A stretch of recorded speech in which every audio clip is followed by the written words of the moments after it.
She is a digital marketing specialist who can spin the meanest website around. And he's host of the TV show Buzz, which features nonprofit organizations receiving marketing makeovers. Here on Buzz for Good, we talk all things nonprofit, the people they serve and the good they do. And we talk to creative professionals and provide marketing tips and tools to help your nonprofit achieve more. That's right. Buzz!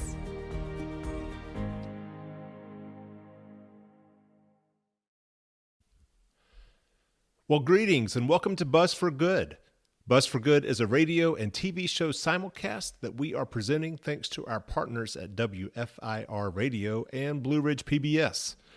And here on Buzz for Good, we are going to talk all things nonprofit, the good they do in our communities, from arts and culture like museums, the symphony, musical theater, to education such as science museums and after-school programs, animal welfare, bird rescue organizations, or dog and cat spay-neuter facilities, groups that work to protect our environment and offer more outdoor recreational opportunities, to health and human services such as homeless shelters, rescue missions, and free clinics.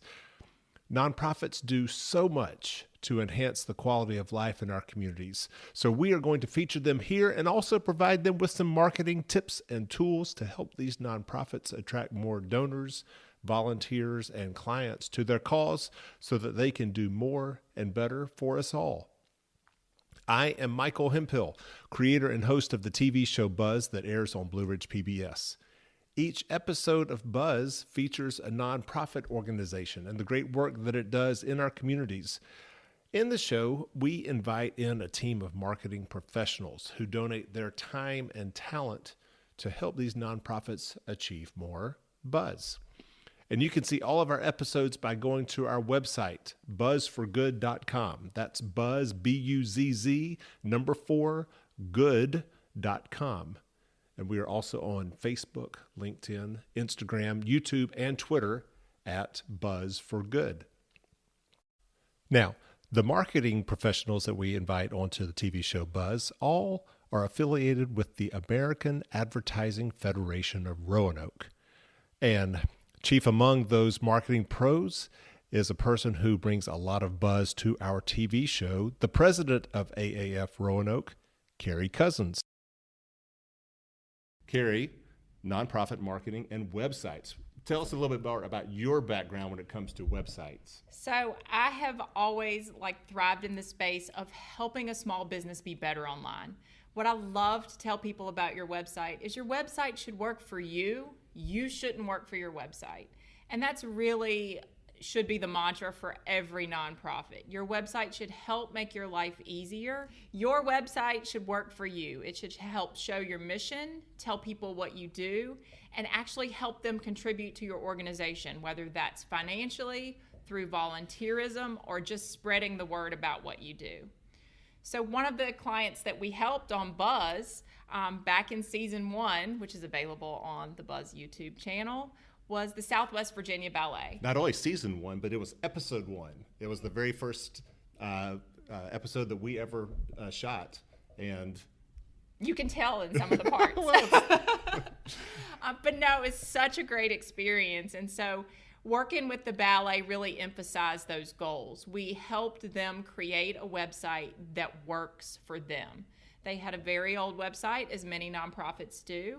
They had no real budget for a website, which many nonprofits don't have a large budget for a website. And we put something together that they use every day. They're still updating it constantly, and it's working for them, which is pretty outstanding. Yeah, so to lead off this, let's just show you about a minute of that episode where we introduce you to Carol Jesse, the executive director of Southwest Virginia Ballet, and the challenges that they faced with their website. Well, Southwest Virginia Ballet was founded in 1990 by Terry and Jean Post. They wanted to create an organization for dancers, free of charge. Free. Wow. We have dancers coming from Blacksburg, Christiansburg, Charlottesville, Martinsville, all over Roanoke, Botetourt. They're all coming together on Saturdays for Pedro's classes and to begin rehearsals. on whatever performance is next. We have a wonderful board and a very supportive donor base, but money's always a problem for nonprofits. One of our biggest challenges for many years has been our website. We've been very fortunate for that, but it's looking a little ragged, and as much as we would like to be able to put a big chunk of money into it, we just have not been able to do that. And so we just patchwork along with the current website and do the best that we can. All right, so Carrie, as you recall, what was the state of their website when you first entered the picture here? So they might come after me when I say this, but it jumped right out of 1994. It was static, and it didn't work on your phone, and there was a lot of opportunity available. You're being very polite. And I think Carol Jesse would admit it was just god-awful. Right? It was a terrible website. I mean, really, I recall there was like a small little bar along the top with a few pages that you could click on. Yes. But the body of the website was really like just some It was JPEG. a giant picture. It was a JPEG that they just would upload, and that's what you would see every single time you went to their site. It was a nightmare. Yeah, and it wasn't working for them. It Right. didn't allow them to be seen in search engines. It didn't actually showcase what they do. I mean, they're the ballet. The thing that makes them amazing is the pictures and the motion and the imagery that comes from the ballet. And the old website just wasn't doing that for you. Right. There wasn't a lot of photos. There was no video. Right. And when you think ballet, you think dance, and you think Motion. movement, motion, and there was none of that. So, and when you say search engines, why was it not showing up on search engines? Because there was no text on the website. It was just one giant photo with some text embedded in it. And that's what search engines are looking for when you Right. type in, Roanoke Ballet. Correct. Search engines need text to find you. So having a website has words in it that say who you are and what you do makes you a lot easier to find. And they didn't have that at that time. Gotcha. Okay, so from there, what was your process in what else did they have wrong with the site? So it wasn't necessarily that it was wrong, but one of the things on their wish list is they wanted to be able to accept donations online. And they had never been able to do that before. No. I'd forgotten that part. Wow. So being able to actually collect donations online became a huge task for us, and figuring out how to do that and how to do that effectively. And not only just make your donation online, but we also integrated it so that when you make your donation online, the donor can choose to pay the credit card fee too, so that they get the full amount of the donation. The other integrated piece was allowing dancers to apply for the program online. So instead of having piles of mail with handwritten applications, dancers now go to the website, fill out the application. It automatically emails to all of the people who are supposed to see that application, and they can streamline that process. So instead of making dozens of copies, again, now they're working for their website, right? Their website starts working for them. It's automatically taking some of the labor out of their daily life. I mean, it's astonishing that, because they have dozens and dozens of ballet dancers who are all trying to apply every year and re-up and plus permission forms and all sorts of things that they have to do that they were doing all manually. Right. Yes, right. So that's what you're talking about when you say that the website needs to work for you, not you working necessarily Exactly. for the website. That website is there to help make your life easier as a nonprofit. And if it's not making your life easier, you need to talk to somebody who can help it make your life easier. Well, and that's also a thing you see with nonprofits. Not only do they oftentimes lack the money, the budget to do something like that, but they just don't have the skill set to revamp a website. Or they turn to perhaps a volunteer who may be well-intentioned, but doesn't really have the know-how when it comes to what makes a nonprofit website work well, as opposed to just a general website. And one of the things I've learned in working with various nonprofits and organizations is they don't even necessarily realize the opportunity is there. When we really first started talking to Southwest Virginia Ballet about online donations, they were like, that's going to be so cumbersome and expensive that we can't do it. And they didn't realize that really the only fee you pay is the credit card swipe. Like, So once you get this integrated into your site, there's not an ongoing management fee to be able to do this. So it really is just understanding that if you've seen it on a website somewhere, ask the questions as a nonprofit. Is this something that we can do? What tools are available to us?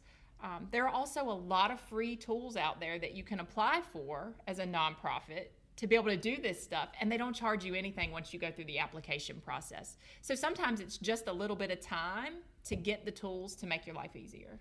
Just curious, what was the donation platform that you incorporated into their website? So we actually went straight up with a form builder. We're using a tool called Gravity Forms. Okay. You can buy this tool for your website, or if you have a website developer, they probably have a license where they get it, and they're integrating it with PayPal payments. Wow. So super easy. Things you've probably already heard of. Right. PayPal, everybody knows how to use. Right, which doesn't cost you anything. It's just the credit card fees. It's just the credit card But fee. you have that option with the PayPal to have the donor cover those fees. Cover the fees. Nice. So nice. so if I donate $100, I could donate $102.80 so that Southwest Virginia Ballet gets $100.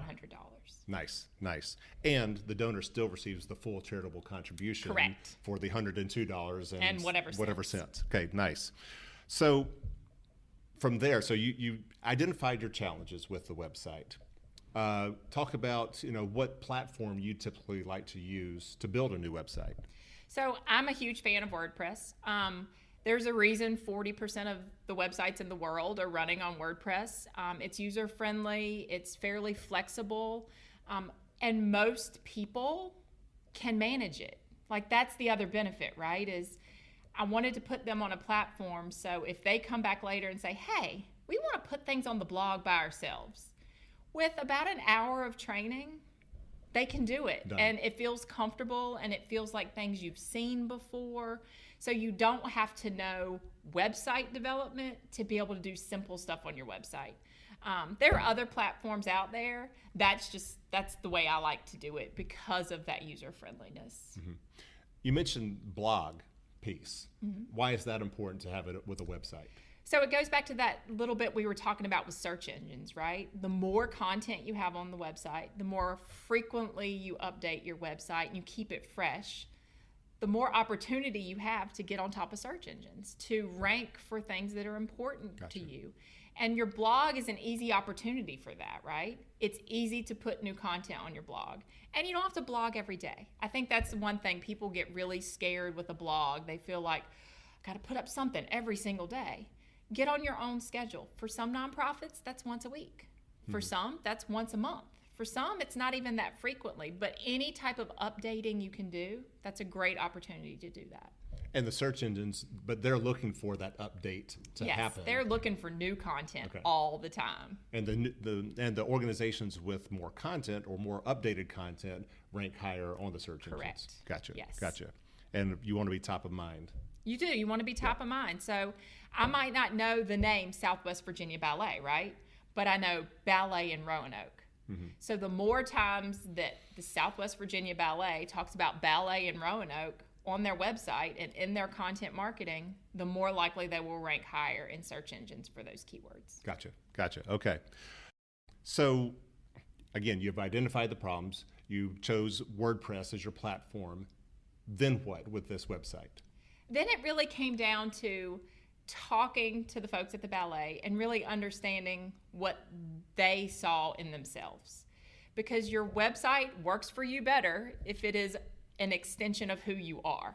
If it doesn't look like you, if it doesn't feel like you, if it doesn't sound like you, no one's going to think it's you, right? So we really had a lot of conversations with the folks at the ballet about what they envisioned for the ballet, what they thought was the importance of their mission and what they do. And, the thing that kept coming back over and over with them was movement, which seems so obvious, right. But it took us in a different direction because we did not have any idea that we were going to use video on their homepage. But the whole idea of movement, and then because we were recording Buzz, we had video full of movement.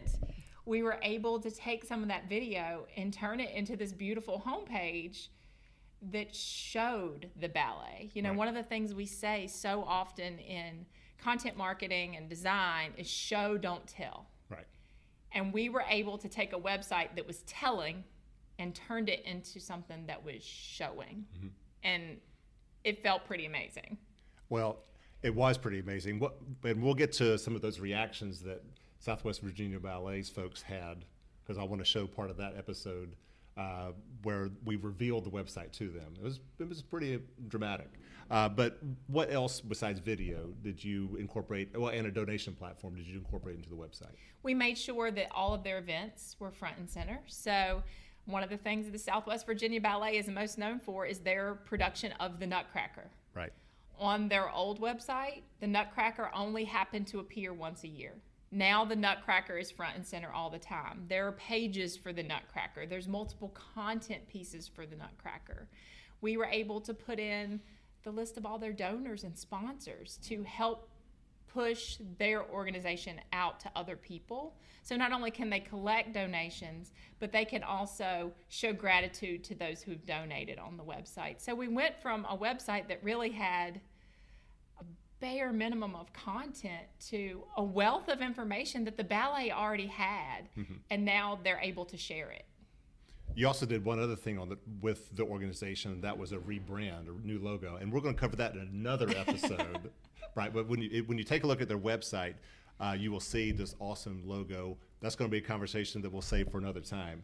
But one other thing that I was struck by that you were able to incorporate into their new website was an online store featuring a lot of branded material, you know, and apparel that they could buy, you know, thanks to the new website. How complicated is that to do? So it's actually really simple. They are partnered with Press Merch, which is here in town. They actually do the merchandising for them, and Right. they actually have an online store tool that we can plug right into that website. So we're able to pop it in when they have a sale, pop it out when they don't, and so they're able to, again, that website is now working for them, right? They don't have to take sign-up forms around door to door and send them home with the dancers Right. to sell merchandise. You can go to the website, you can order your shirt or your jacket or your hat or your bag or whatever you want, and it's all taken care of right in one place. Lovely, lovely. Well, speaking of the reactions that Southwest Virginia Ballet had to Carrie's work, we're going to show you part of that episode from episode 1, Southwest Virginia Ballet, when the new website is revealed to them. Carol Jesse's reaction is priceless. I think even more so is the artistic director, Pedro Zelay. And watch now. So are you ready to see it I don't know. out in the wild on your new website? I think I am ready. Okay, let's do it. That's the old one. That's the old one. Yeah. Just gearing you up. Oh, yeah. All right, are you ready? I am. It's incredible. And look how beautiful she is. And we were never able to get that across. Of course, I'm going to go to support SVB first. Of course, and there's more down As below. executive too. director, this is really what I'm super interested in. Oh, beautiful. It's. I really want to just hug you right now. I mean, this is truly a dream come true for us. It has been like this, added to it for 20 years. And it's gonna look the same on your phone. You know, obviously we have to direct people to our website. And we did it hesitantly, but now we are gonna direct All people in. to the website. It's beautiful. It's absolutely beautiful. I cannot thank you enough. We're like in the 20th century. Well, the goal of your Wow. website should be to make your life better and easier, and that's really what we're trying to do here. It's amazing. It's amazing. It's absolutely beautiful. Thank you. Awesome. So are you ready to see it in action? Yes, I am. All right, there's the old, Okay. and here's the new. Wow. And feel free to grab the mouse and move Sorry, I'm around. very emotional. That's very good.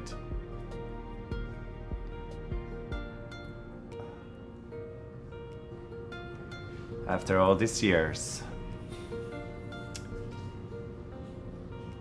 Well, and I felt like nothing could tell your story like you all dancing. Yeah, that's beautiful. You can see the beautiful joy of what's going on. Yes.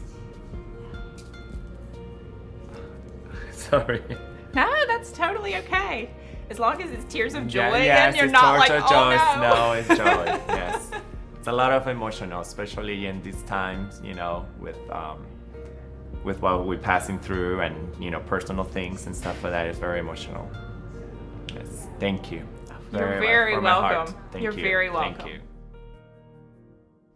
Well, as you can tell, Pedro and Carol were obviously just delighted, enchanted, enamored with not only Carrie, but also all of the great work that she did. Any parting thoughts about working with them and what a joy that was for you, I hope? What really made it work was their willingness to be open-minded, right? Like having the immense opportunity for change and to push the envelope a little bit and do something totally different really helped them get what they want. And I think that's one of the challenges when you go into a project like this is sometimes you have it set in stone in your mind. And they were really open to, let's see what we can do here. Yeah.